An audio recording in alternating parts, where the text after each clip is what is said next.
episode of Lunch Therapy.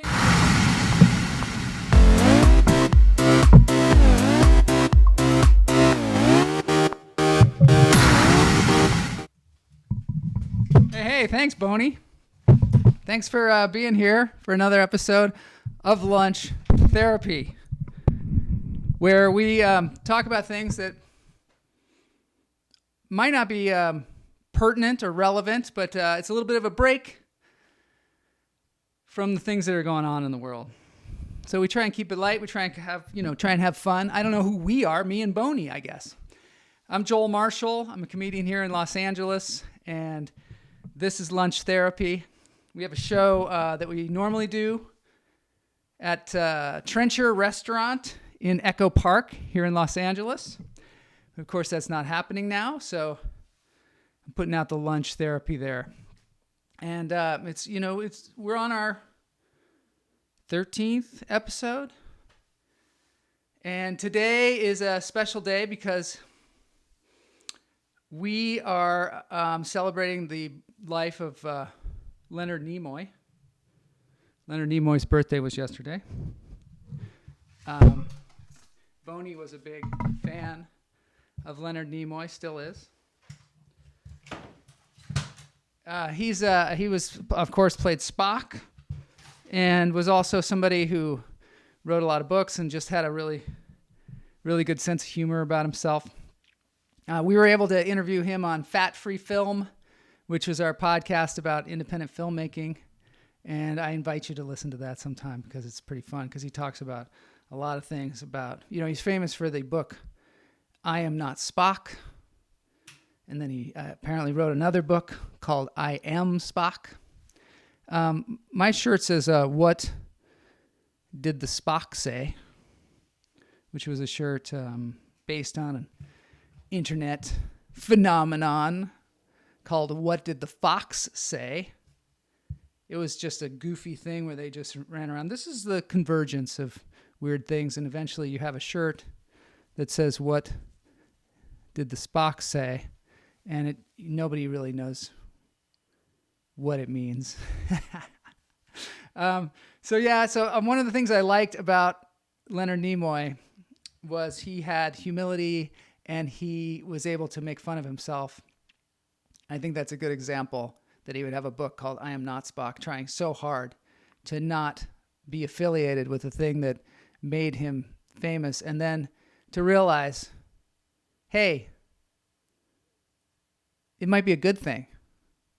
The fact that he had a niche and he had a character that everybody associated with him with, he decided, hey, that might not be such a bad thing after all because everybody doesn't have that. And as actors, sometimes we're typecast and we're like, I don't want to do that. I don't want to be that. But at least you're that, right? At least he was Spock. Now we realize, somebody else can be Spock too. And other people come jumping in. And how many Spider-Mans have they made? How many Spider-Mans have there been? It'd be good to be the Spider-Man. I started thinking about Leonard Nimoy today because there are certain videos that I like to watch when I'm feeling kind of down.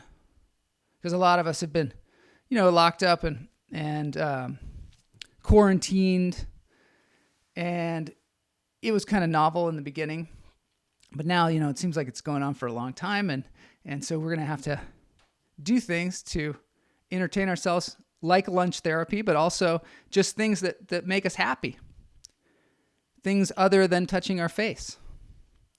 One of our viewers mentioned that that could be a drinking game. Every time I touch my face, you take a drink of kombucha, of course. So Leonard Nimoy had a real sense of humor about himself. And what this was one of the things that just cracks me up is the Bruno Mars video where Leonard Nimoy is like at his house, just hanging out and just being Leonard Nimoy. And today I don't feel like doing anything.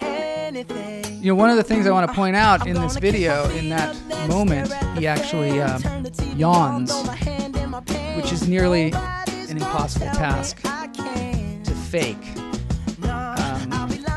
Maybe out there somebody can find me a yawn that looks realistic in films or television. This is really hard. Anyway, this is a great song. There's a point coming up that I just want to point out that I like. I mean, he's eating a cereal out of the cereal box and he walks down the street. But he does this thing where he palms the guy's face. And when we were in, I don't know, junior high school or something like that, it was a really big thing for us to palm people's heads. And, if there was a newscaster talking on TV, and now I see how irritating this must have been. Like, for instance, I'm doing my show right now and somebody could come up and just, palm my head and I'd have to keep talking. It seems like it would be a good idea to just be like, hey, what the heck are you doing?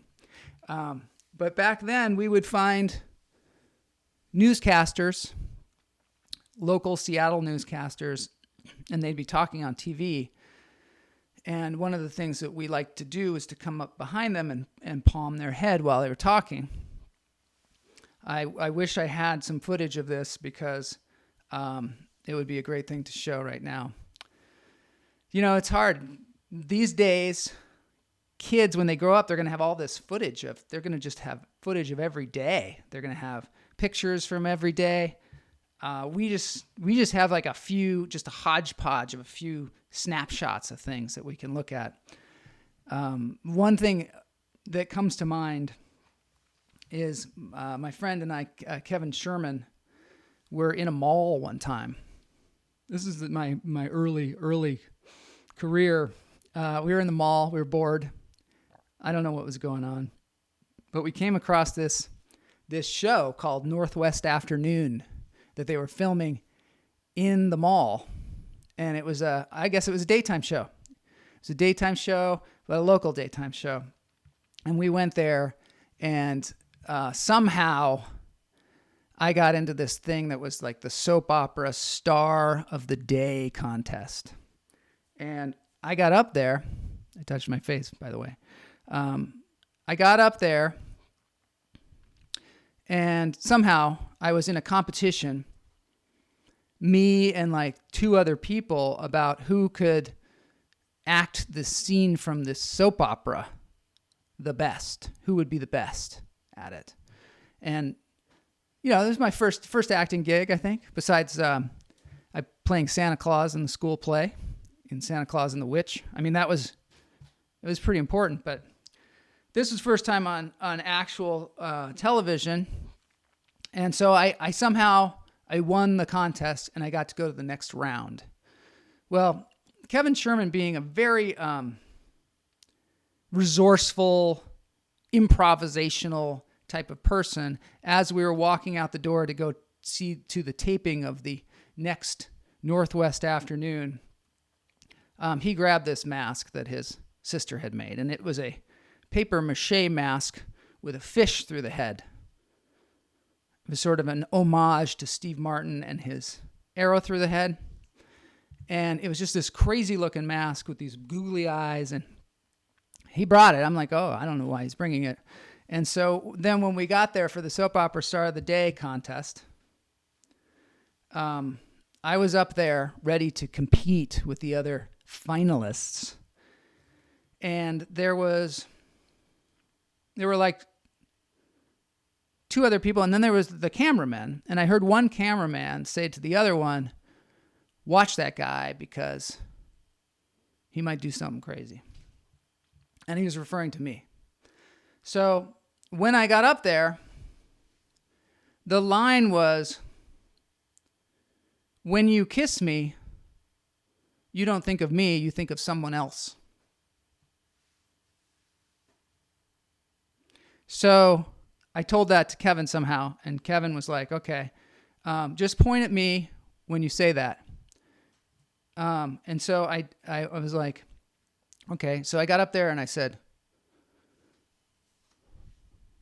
when you look at me, or no, see, I blew the line already. It was much better back then. I said, when you kiss me, you don't think of me, you think of someone else. And I pointed out into the audience and I said, you think of him, don't you? And Kevin got up with the mask on and he was just like a crazy person. He was like, and he had the fish through his head and it was hilarious. And the audience thought it was hilarious. And I was just laughing because he just cracks me up. I was just losing it over there. And so then afterwards, they had an audience meter that would tell you who won. And, you know, it would just measure the audience's applause. And so they voted, and when they put their hand over my head, clearly that meter just went crazy. And I got, you know, I won the thing. And there was a prize. I think it was a free dinner. And then they said that I didn't win. They just said, oh, well, it looks like this person won. Luckily, Jeff Lohman had a VCR, and he managed to videotape this program for posterity, and I would be showing it to you right now if I had it. But what happened was, when I said, you don't think of me, you think of someone else, you think of him, don't you? The camera didn't pan to Kevin, you know, who was in the mask with the fish in his head and just freaking out over there. It didn't pan at all to him. And so it just showed me. And I said, you don't think of him, you think of someone else. And I just started laughing. It's just me laughing like a crazy person. And so it didn't go, I don't think it was that great on the TV because you just didn't get to see Kevin, and his mask touched my face again. And so then on top of it, we had the recording of it and we had it for posterity, and I would be showing it to you today. But I have to say, Jeff's sister just erased it. She recorded a soap opera right over the top of it. I don't know why. I don't know why she did that. Otherwise, you know, we would clearly be having that today and we'd be enjoying it. And, you know, maybe it didn't even happen. This is one of those things where, you know, we didn't record it, so it didn't even happen. Maybe somewhere in the archives of King Television, they have this episode of Northwest Afternoon. I don't know, but it's sort of lost to posterity. But the cool thing about it is I can relate the story here with my feeble memory. And maybe, you know, later on we can chime in, you know, Kevin can tell me and people can tell me actually what happened, because that might not be what happened, because our minds are malleable. Our memories are constantly changing and to suit our needs so we can be the hero of our stories, right? I mean, we're all the hero of our story. So I don't know. I'd love to see that though. Maybe we can get that going. So the one thing that I really wanted to, at that time in my life, I really kind of did not take myself very seriously. And, you know, I think that's a good thing. Sometimes I think it's a good thing. And I think that's what we're doing on this show is we're just, you know, life's really serious right now. But I couldn't sleep last night. So this is just the time for us to, again, take a breath.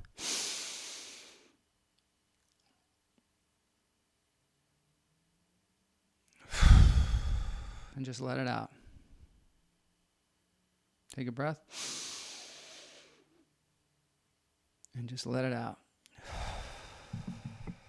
Even if you can only take a little breath, do it. Because, you know, we're going to get through this. So today is about not taking yourself too seriously. And I just wanted to there are a couple videos that I want to point out to you. One of them, if you're having a hard time, one of them is the Christopher Walken dance video. Here it is here. Guys, Michael Bolton is here. Well, this is Oh, not great. it. Send him in. This is something guys. else. This is something else. This Really is sorry I'm live late. I just live got caught up watching the Pirates of live the broadcasting Caribbean here, and this is marathon. Have you something seen else those that is things? fantastic. Those I'll are- try not those to are talk through Well, it. I listened to your No, track I'll talk and I through it. loved it. I'll be And I wrote talking you this through it. big, sexy hook. I think you're gonna really dig. So it's Adam Sandberg's thing with Michael Bolton, where they do this cool video and they're all super cool, and Michael Bolton has come in to sing some of the tracks featuring Michael Bolton, and they're super cool, and everybody is looking at them because they are so awesome, and they're like, hey, that's Michael Bolton, and he has just seen the movie Pirates of the Caribbean, and he's just obsessed with Jack Sparrow, and he kind of launches into this Jack Sparrow thing, which this is awesome, and this is great. I mean, it's fun. It's just fun that Michael Bolton would just jump in there and do this, and they're all just appalled at his Jack Sparrow. So I highly recommend this video. Later on, I guess Michael Bolton in his Netflix special reprised the song even. I mean, I think this was huge. And he even, later on, he becomes Tony Montana, and he becomes Aaron Brockovich and Forrest Gump. Just check it out. Always lifts the spirits. And I guess in the special too, he sings the song again, and these dancers come out and they do this whole thing, and highly recommend it. But that's not what we're here to talk about today. No, that's not what we're here to talk about. Well, we're here to talk about that, and we have talked about it. Maybe I'll bring on the Christopher Walken dance video next time, because I don't know what's going on with our crew around here, but they just didn't have their they didn't have their stuff together, and so we missed that. So I'm kind of angry at them. Boney, next time cue up the right thing, right? So one of the things I want to talk to you about today is 60s future, and how awesome 60s future was going to be. There's a few different futures that we see in the 60s and the 50s, and these are three examples, I guess. The Jetsons, of course. 60s, early 70s, perhaps. I don't know. But the Jetsons, I'm not sure what was going on there. They lived up in the sky, right? They were way up in the sky. I think they were the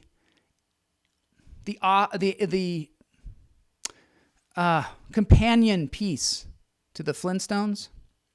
So the Flintstones, they lived in the Stone Age, and the Jetsons, they lived in the future. And what was that future? I mean, there was basically no land. I don't know if this is ever explained in the show, but what happened to the land? What happened to the world? And why are they up on these?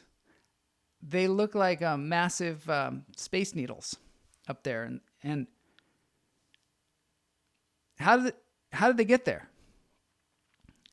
It's a cool future, but it's sort of I think it's a little bit like a dystopian future. I'm not sure. They had robots, and it was very, a lot of times we get the actual future from the way we project our future in these movies and television shows. It's kind of a guide a lot of times. Kind of a guide. And so I don't know what the Jetsons' guide was here. It's like, we're just going to abandon Earth and we're just going to live up in the sky. Because did they ever go to the Earth? Maybe in the chat room or the comments, somebody can tell me whether the Jetsons ever actually went to Earth, or if this was Earth, or if they were out in space. But it doesn't look like space because there's sky. And then they had that robot maid.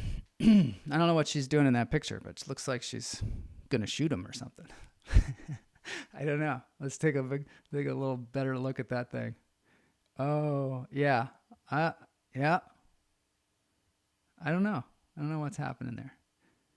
So Jetsons, and then of course we have the over there on the other side we have 2001: A Space Odyssey, which different kind of future, where we do he is in space, they are in space, and they do have robots, the HAL 9000 computer, and that it's the same kind of thing. The computer, like Rosie, the maid in the Jetsons, that computer is kind of taken over, and is going to perhaps, well, he takes over. He says, "I can't do that, Dave." Dave's, and he's out there in space. They basically kill one of the dudes, and then the computer just decides that humans are not really worthwhile, or at least these humans. I don't know. I haven't seen the movie in a while. But it's a good movie, and I highly recommend it. Those of you out there that have not seen 2001: A Space Odyssey, check it out. The end is just, I don't know what happened. It was wild, man. It's a wild trip. So check it out. But my thought is, what are we doing here? What are we doing with these computers? Like, why do we want self-driving cars? Is it so bad driving around? Why do we want this? It's because we want to get more time? Because I could be in the car and I could be like, working on the computer or something rather than driving. Is that what we want? But I don't know about you guys, but I get a lot done in the car. I drive probably an hour a day when, the world is active, and when but at least an hour and a half a day. And I do comedy routines in there. I work on some, I don't know, if I want to learn how to sing, I can sing in the car. It's like me time, a little alone time, which I think is kind of good for us. So what's our why are we racing? That's why I like some 60s future. I like this car. Like, what's up with that? It's just fun. I think there's one wheel in the back. That's what I'm guessing. But I don't see a wheel. But it looks like, did we ever get that car? I don't think we did. Cars really didn't evolve that much.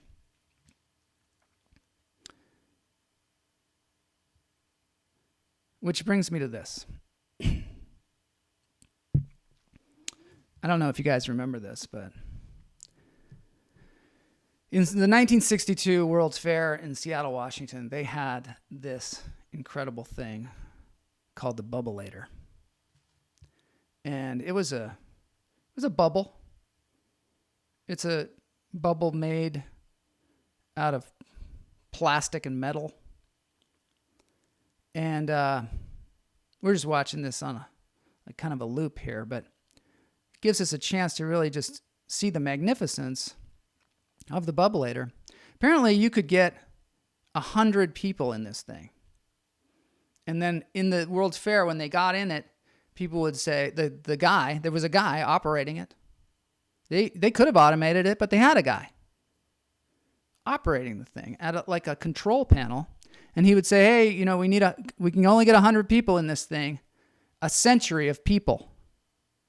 And he had a whole banter that he would say, and you would just go from like, maybe it went 2 floors, maybe it went 3.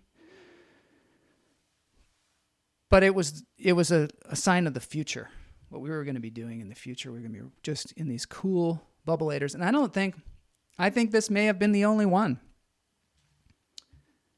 There was the Pacer, of course, which was a lot like a Bubbleator. It was a car that was sort of bubble inside. My Aunt Ruth had one of these, and it was like the Bubbleator. And the thing was, it was so spacious, as was the Bubbleator. I mean, how many elevators have you been on where you get 100 people on there and a guy running the thing from like a podium? I mean, this is what the future was going to be like, right? So I think about that sometimes. I was back in Seattle at the Seattle Center, and I was in the place where the Bubbleator is. The food court or whatever that is. And it was gone. It's gone. And I remember the excitement that I used to feel going to this place at the Seattle Center where the Bubbleator was. You'd get this like thrill just because you knew, I don't know, even if you didn't ride the thing, something about it was like magical. And you could see the thing come up, whoop, like a big bubble, just whoop, and then it would go back down. And that was fun. That was a lot of fun. I don't know. So they took it out. I don't know why. Maybe somebody got killed on it. I don't know what happened. Yeah, that's what they did here with one of the fun things. Los Angeles has one of the shortest trains in the world. It's a train that goes up the hill and down the hill. And it's useful. It's a useful thing. It's called the Eagle's Flight. It's a funicular. That's what they call those, funiculars, which is a fun name in itself. And apparently somebody died on it, which is horrible. And they had to shut the thing down. And it was shut down for a long time, but it's back. It's back now. It's back. And of course, in Pittsburgh, Pennsylvania, they have a very large funicular that goes up the hill. And at the top, there's just more Pittsburgh. Or Pittsburgh, like they call it there. But we'll talk about that another time. I want to get to the point of this, and I was wondering where the Bubbleator is. Like, what happened to it? I was there, and I was visiting, and I was like, where is it? And there were some people there, and they didn't know what it was. And I was like, well, there used to be this huge bubble that was like an elevator, and there was a guy in there operating it, and it was fun. It was sort of like being at a laserium or being in a place that was in the future, essentially, always in the future. And now that we're living in the future, we don't have it. It was promised to us, and we don't have it. But we do. And I'll tell you where it is. So here's this guy.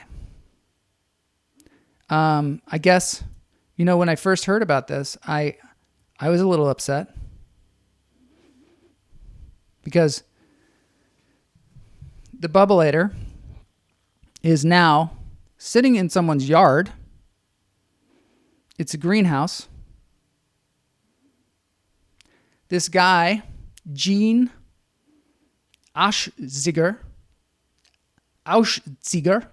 Gene, I guess, he was wondering where the Bubbleator went to. And he did a little more than wonder, though. He went out and found it. And I guess the thing was in storage somewhere because it had been donated to some, kids museum or something like that. And he went in, found it, and he even said, hey, I'll buy that from you. And he got a deal, I'll tell you. The Bubbleator cost him $1,000. Just $1,000. And it was all taken apart and everything. And he put it back together somehow. He said it was really hard because there were no instructions. And what a bargain. Because back in 1962, when they built this thing, it cost $63,000. And that was way back then. Now this guy bought it for $1,000, and he turned it into a greenhouse, and he put it in his front yard. And to me, that's terrifying. Because it's like if somebody took the Liberty Bell and made it into a toilet or something. I don't know, not a toilet. I mean, took the Liberty Bell and made it into a hot tub in their house. Like, hey, what happened to the Liberty Bell? Oh, that thing was cracked. So we gave it away to some museum, and then this guy bought it, and now he's like out there in the hot tub, which used to be the Liberty Bell. I mean, this was a beacon of light for the future. And we got to be careful about our visions of the future, because otherwise we could end up in a dystopian society like in the movie Soylent Green, where we eat people, right? But, I kind of come around about Gene here because, at least he went out and got it, right? He got it. It'd be better if he probably, installed it in his home and had the thing like in the middle of the house. He's got a pretty big house. Although the Bubbleator looks gigantic as well. But if he could put that, in the middle of his house and have it go up and down, that would be a better testament to a beautiful, beautiful thing. All right, well, I'm going to have to wrap it up because this is, I probably have gone over time. I don't know. In my booth. Boney's falling asleep. So tomorrow we're going to have comedian Jimmy Shin from The Walk of Shame, which is available on Amazon. And thanks for joining me. I'm trying to get back to the chat room so that we can have a chat room and do this thing live. Working on it. Going to get myself a modem. And I'm out.